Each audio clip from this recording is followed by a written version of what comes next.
প্রত্যেকদিন রান্না করার সময় মশলা করা খুব সমস্যা। আর তারপরে হচ্ছে কি, বাজার থেকে গুঁড়ো মশলা কিনে আনাটা খুবই মানে সবার পক্ষে সম্ভব না। আমি তাই কি করি, মানে মাসে আমি এরকম ধনে, জিরে, মৌরি এইসব এনে এরকম রোস্ট করে আমি রেখে দিই। এবারে এটা দিয়ে আমার অনেক ধরনের রান্না হয়ে যায়। আমি এটাতে লেবু দিয়ে যে আমি শরবত করব, সেই শরবতটাও আমি এই গুঁড়ো মশলা দিয়ে করলে খুবই ভালো লাগে খেতে। আমি এটা রোস্ট করে আমি গুঁড়ো করে এটা রেখে দিই। এটাতেই আমি সব রান্না, মাছের ঝোল বলো, কোনো তরকারি বলো, আমি এই গুঁড়ো মশলা দিয়েই করি।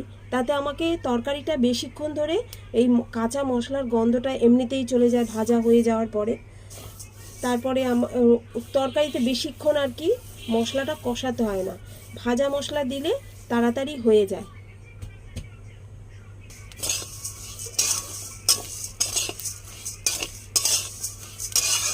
এই মশলাটা ভাজলে খুব সুন্দর একটা ভাজা মশলা গন্ধ বেরোয়।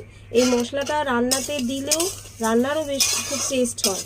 কাঁচা মশলা বাটা দেওয়ার থেকে আমি শুকনো মশলাটা বেশি ভালোবাসি আর কি। এই জন্য এগুলোকে আমি একেবারে শুকনো কড়াইতে ভেজে এগুলোকে আমি গুঁড়ো করে স্টোর করে রেখে দিই। এবারে যখন আমার প্রয়োজন হয় তখন আমি এই কোনো রান্নায় লাগলো, তখন আমি এই ভাজা মশলাটাকে দিয়ে আমি খুব তাড়াতাড়ি রান্নাটাকে কমপ্লিট করতে পারি। খুব সুন্দর একটা গন্ধ বেরোচ্ছে ভাজা মশলার।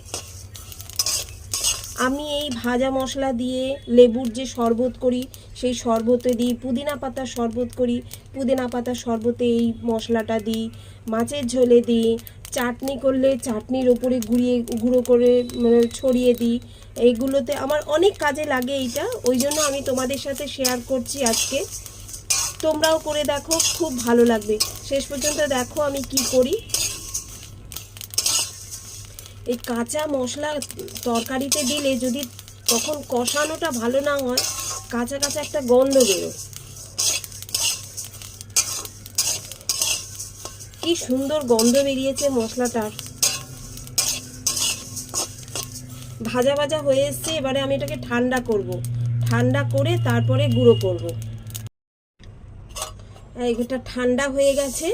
এবারে আমি এটা মিক্সচারে তুলে নিয়ে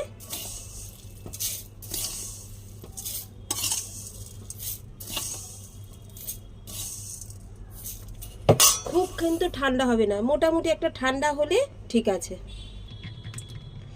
এটার মধ্যে নিলাম। এবারে আমি এটাকে গুঁড়ো করে নিই। তো আমার মশলা হয়ে গেছে। এই যে মশলাটা আমি দেখাচ্ছি চামচ দিয়ে। দেখো মশলাটা করেছি। এই মশলাটা আমি 1 মাসও স্টোরেজ করে রাখতে পারবো, কোনো নষ্ট হবে না। কিন্তু জলে ভিজিয়ে মশলা করলে জোর 1 সপ্তাহ, আমি আগেও করে দেখেছি, 1 সপ্তাহ থাকে। তারপরে একটু গন্ধ গন্ধ হয়ে যায়, রান্নাতেও দিতে অসুবিধা হয়, রান্নাটাও খারাপ হয়ে যায়। এই জন্য আমি ভাজা মশলাটাকে এটা 1 মাস রেখে দিলেও তোমার কোনো নষ্ট হবে না। তোমরা করো বন্ধুরা, করে দেখো কেমন লাগে আমার এই ঘরোয়া পদ্ধতিটা তোমাদের। প্লিজ ভালো লাগলে একটা লাইক করো। টাটা।